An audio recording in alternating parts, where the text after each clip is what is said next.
Assalamualaikum warahmatullahi wabarakatuh. Perkenalkan, saya kembali dengan NPM 2308260246. Di sini saya akan membawakan materi mengenai endokrin, organ, dan hipotalamus pituitary. Jadi, yang pertama kita masuk ke hipotalamusnya itu sendiri. Jadi kalau hipotalamus ini dia tuh merupakan organ daripada di encephalon yang terletak di dasar otak. Jadi di sekitar ventrikel ketiga dan di atas kelenjar pituitary. Jadi yang dilakukan hipotalamus ini adalah menjaga homeostatis, termasuk mulai dari keseimbangan energi, metabolisme, suhu tubuh, rasa lapar, rasa kenyang, terus tidur, ritme skardian, respons stres, serta fungsi reproduksi. Itu diatur di hipotalamus.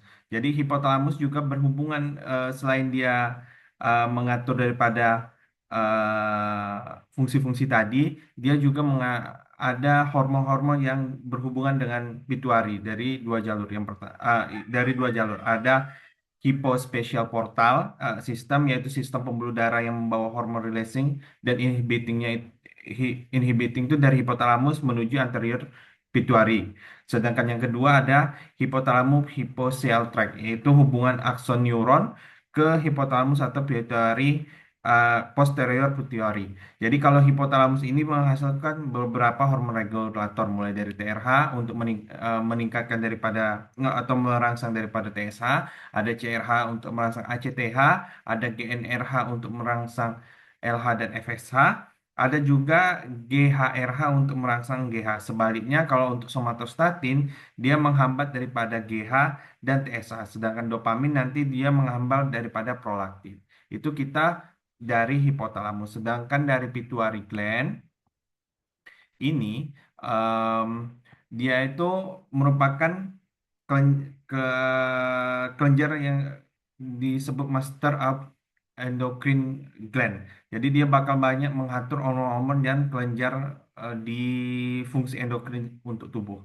Dia tuh ada dibagi menjadi anterior pituitary dan posterior pituitary. Jadi kalau anterior pituitary itu terdapat lima sel utama, ada somatostrop atau yang menghasilkan GH untuk pertumbuhan dan metabolisme, ada titroptop atau menghasilkan TSH, ada kortikotrop itu untuk menghasilkan ACTH, ada gonadotrop itu ada untuk menghasilkan SH dan LH, dan ada laktotrop untuk yang menghasilkan daripada menstimulus untuk mengeluarkan ASI. Se- em, Kalau itu untuk daripada pituitary gland. Jadi hipotalamus dan pituitary axis. Jadi hipotalamus dan pituitary axis ini ada HPA axis, ada HPT axis, ada HPG axis dan GH1 axis. Kalau HPA axis ini nanti hormon stres yang stres respon daripada metabolisme dan imun regulasi.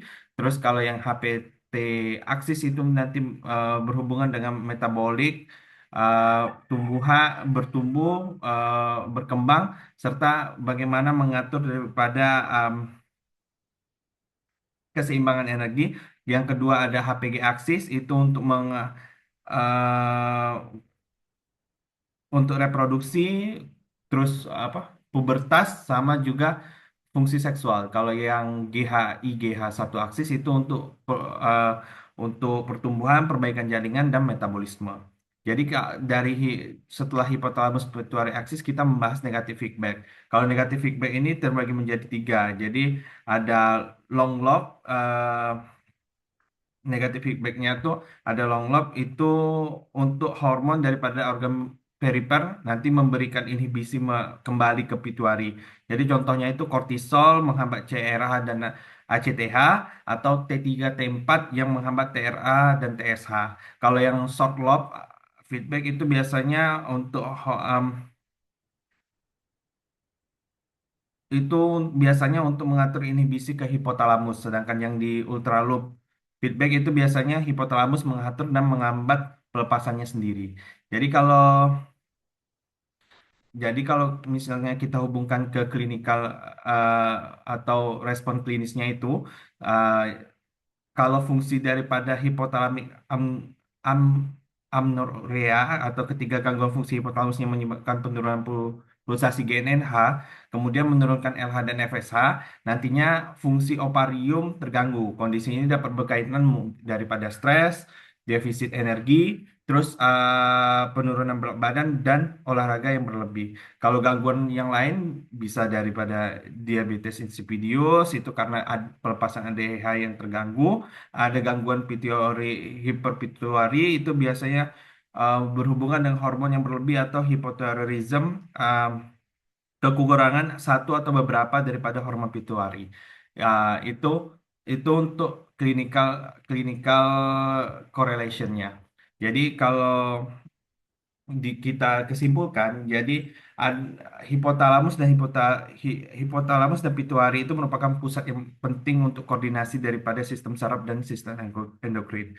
Jadi di hipotalamus dan hipotalamus ini ada empat aksis yaitu HPA, HPT, HPG, GH1, IGF1 yang mengatur stres, metabolisme, reproduksi, pertumbuhan, dan berbagai fungsi fisiologis yang sudah saya sebutkan. Semua proses nanti dikontrol melalui negatif feedback sehingga menghasilkan seimbang hormonal yang dapat dipertahankan.